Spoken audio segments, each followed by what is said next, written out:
Nagpalumdom ang Security and Exchange Commission sa publiko nga mag-aligmat sa mga nagalaptasubong nga online investment scam sa syudad sang Iloilo. Sa interview sa Bombo Radio kay Attorney Maria Cristina Montelibano, Director 2 sang SEC Iloilo Extension Office, iyagin payag nga nagadamo na naman ang online scammer sa syudad kung sa diin pila na ka mga individual ang nabiktima. Sunod kay Attorney Montelibano, nagagamit sa mga social media platform ang mga scammers kag nagatago sa iban nga ngalan ang kung identity sini amo man ang ilang lokasyon. Isa pa ka ginapanghangkat o kung pagpanghangkat sa mga otoridad amo ang posible nga paggamit sang artificial intelligence o kung AI ang mga scammers. Rason nga hindi dali matumod ang sa likod sang mga online scam. Pahayag niya, hindi man mahambal nga uneducated ang mga biktima bangod lunsay mga professionals na ang kalabanan sa ila.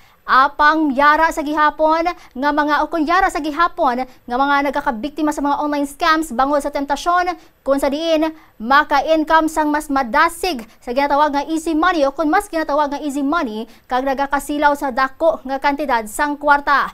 Ginpahayag pa ni Attorney Montelibano nga nakipag-angot na ang ila ahensya sa Philippine National Police o PNP kag National Bureau of Investigation o NBI agod nga mapadasig makilalan o kung mas madasig makilalan ang identity sang mga scammers.